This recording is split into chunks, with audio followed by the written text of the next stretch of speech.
Halo pemirsa, jumpa lagi dengan setia Anda, saya Argo Pratomo Nugroho, kepada Anda semuanya sekalian pemirsa. Kali ini saya lagi menjumpai dan bertemu dengan korban mafia tanah. Yang beliau ini sedikit banyak, dia ada di sana dan dia terakhir sebagai rektor Sekolah Tinggi Ekonomi Kerjasama. Yang asetnya terakhir yang kontal itu 5 hektar luasnya. Dan sekarang ini dia saya lihat hidupnya kapiran kalau menurut orang Jawa. Dan sekarang ini saya ingin bertanya kepada Pak Imam. Pak Imam, Ya, ini saya terus terang kan ingin dawak gitu cerita tentang Anda dan kawan-kawan itu sebagai korban mafia tanah ini. terima Ini kasih sebetulnya, Mas Go. ya sebetulnya sejarahnya stiker itu seperti apa Mas? Anda kan sebagai rektor kan tahu itu sejarahnya seperti apa. Terima kasih Pak Argo. Ya, Ya, mengenai STI Kerjasama itu dulu didirikan oleh para pendiri, yaitu mahasiswa Gajah Mada, ya. orang nasionalis semua, tahun 54. Jadi kelompok studi kemudian mendirikan SMA Wisnu, diaktekan yayasan tahun 54, 1954. Terafiliasi dengan organisasi mahasiswa nggak Pak? Enggak, ya? itu kelompok belajar, terus kemudian Kebetulan anak-anak nasionalis semua ya, itu ya. anak nasionalis. Tapi terikat ke GMNI segala itu enggak, ya. enggak. Oke, ya. Terus kemudian mendirikan APPI. Mendirikan APPI, sepengetahuan saya pertama di kuliahnya di Percetakan RI. Berarti mahasiswa Fakultas Ekonomi UGM ya itu? Apanya? Pendirinya itu antara lain. Oh enggak, pendirinya adalah Sigit Suwandiwiryo Diningrat. Bapaknya sama Ya, itu. bapak saya. Itu Dan mahasiswa. itu mahasiswa hukum, fakultas Oh, mahasiswa hukum. Fakultas Hukum Ya. Bapak malah. Oh. Mahasiswa Tapi membuat fakultas perguruan hukum. tinggi ekonomi malah ya. Iya, Oh. ekonomi. Saya kira Fakultas Ekonomi. Oh enggak. Nah, Fakultas Ekonomi sama dengan saya dong. Saya juga Fakultas Iya. Ekonomi UGM saya. Ya.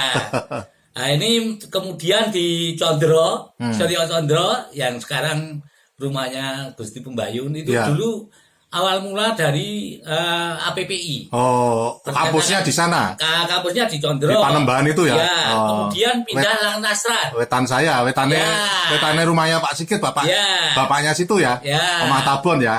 Ya, habis itu ke APPI. Ah, iya. Di Jalan Menteri Seno.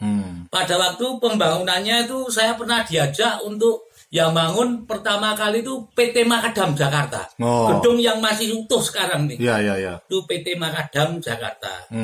Kemudian saya dulu sering kalau soal-soal mengenai mahasiswa itu saya sering disuruh mencetakkan di Purwosani, belakang Purwosani. Itu Anda masih mahasiswa apa sudah Sudah, saya masih SD itu. Oh, masih SD? Masih SD itu disuruh sana. Oh. Dulu Balson itu. Oh, Purwosani. Pojok Balson. Sebelah selatan Balson itu ada Iya. rumahnya Pak Harjo. Pak Harjo itu tukang cetaknya Oh. soal-soal mengenai APPI. Balson pabrik pacul itu ya? Balson pabrik paku paru Purwosani. Iya. Ada Pak, iya. Pabrik pacul itu istilahnya. Ya, itu. pabrik pacul ya itu di situ. Akhirnya besar-besar sampai tahun 65 tuh dengan mendirikan lagi AKOP. Itu tokohnya Pak Wusono. Oh. Pak Wusono SH itu mendirikan AKOP di bawah naungan Yayasan Pendidikan Kerjasama. Oh. Berkembang, berlanjut dan sebagainya. Ketuanya siapa itu Yayasan Kerjasama waktu itu? Sekretarisnya Pak Sigit Suwandiwiryo Diningrat. Oh, bapaknya Ya, ya. saya karena sejak semula dari dulu ya Bapak itu yang pegang. Kemudian tahun 88 itu ada peraturan bahwa satu yayasan tidak boleh dua perguruan tinggi, maka dimergerkan. Oh, 88 itu digabung dimergerkan. ya? Iya.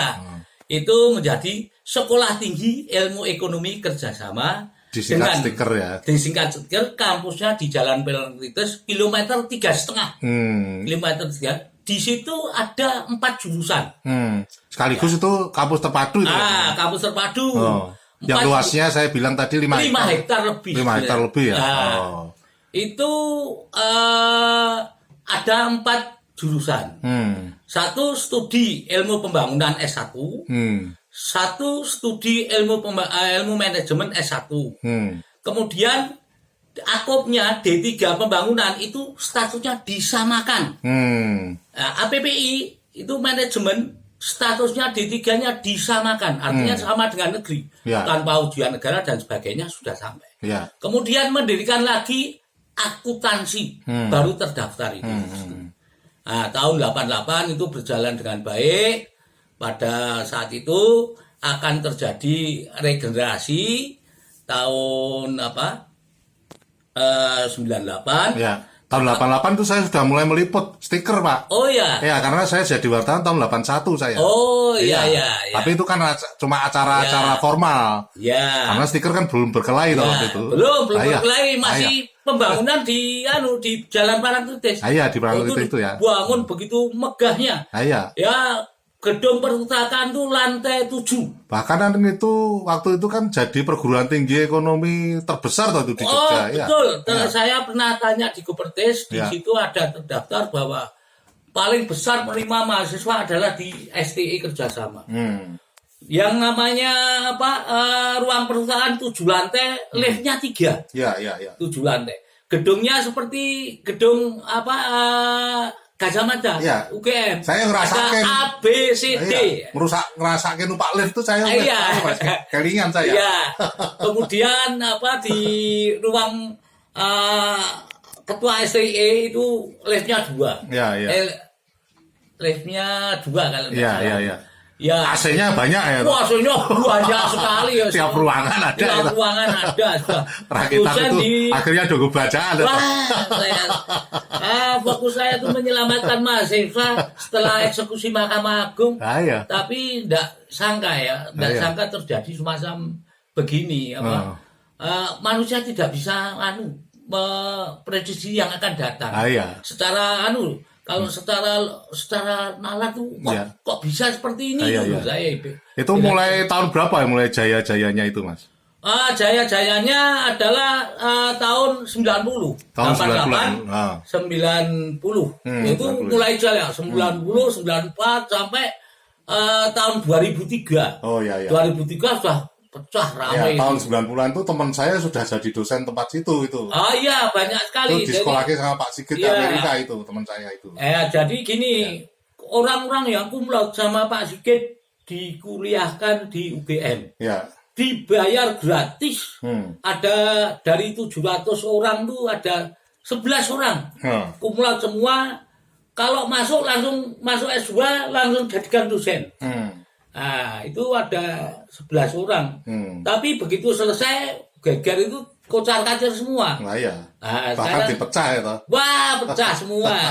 Yang 11 orang itu karena junior, ikut saya semua. Teman saya itu akhirnya memusuhi Pak Sigit kok itu. Saya kurang tahu kalau masalah itu kurang tahu. Tapi mengenai tanah-tanah itu ada 13 tempat, Pak. 13 tempat itu Parangtritis kampus itu 3, geser 3. Terus kemudian yang masjid itu depan kampus STI agak ke selatan tuh ada 2 sertifikat. Ya dekat Salaan juga itu ya? Iya, pinggir jalan itu. Iya. Kemudian Akop itu ada 2 sertifikat. 2 sertifikat yang sekarang dimiliki oleh Pemprov. Pemprov untuk katanya dengar-dengar mau untuk puskesmas, yang satu untuk kesehatan tuh, yang kampus Kuta sebelah baratnya. Itu ada kalau tidak salah ada 3 sertifikat. Artinya kan yang untuk bacaan itu kan 13 sertifikat itu ya? Kira-kira semacam itu, Pak. Saya kurang tahu ya. Kira-kira semacam itu. Oke, sampai di situ dulu, Pak Imam. Karena kan itu cerita yang akhirnya ya. Nah, kita cerita tentang yang awal-awal sampai nanti kita setback nanti. Nah, ini karena kalau mengenai mafia tanah saya tidak tahu, Pak. Tapi tanahnya itu ada 13 tempat itu, Pak. Dan itu kan sekarang hilang semua. Hilang semua. Tidak ada anunya. Dan totalnya seluas 5.000 5 hektar. Oh, 5 hektar itu hanya 3 sertifikat. Oh, ya 3 sertifikat. Wah, lainnya banyak sekali. Oh, lainnya berapa itu? Totalnya saya kurang tahu, tapi ada, nanti akan saya carikan Oh, ya. buku pedomannya. Ya, untuk yang akan datang nanti total semuanya berapa, Mas itu? Oh ya, Ya. total semuanya. Oke, sampai di situ dulu Pak Imam. Ya. Nanti lain kali saya akan datang lagi, termasuk menanyakan total luas tanahnya sebetulnya berapa itu. Iya. Ternyata 5 hektar itu masih lebih loh itu. Wah, masih lebih 5 hektar itu cuma Parangtritis tok Oh, itu yang ya? dibeli Pemprov. Oh ya. Tapi lainnya banyak sekali. Ah. Itu ya sudah ada karyawan yang cari uang, ya maaf ya. Iya. Karyawan dosen itu kan cari uang. Iya. Cari untang membesarkan kampus akhirnya uangnya dibawa lari itu piye ra Ah, iya. menyelesaikan tuh. Saya tuh nanti heran nih. Iki opo? Termasuk proses pembeliannya seperti apa itu kan saya nggak tahu. Nggak tahu ya. Saya nggak tahu. Itu tugasnya penyidik itu nanti kalau dia tertarik atau. Iya. Oke Pak Imam, Ya, sampai di ya. situ dulu. Nanti lain kali saya akan datang lagi. Terima kasih, Pak. Terima kasih Pak Imam. Iya. Nah pemirsa, akhirnya saya Argo Pratomo Nugroho terima kasih atas perhatian Anda. Sampai jumpa.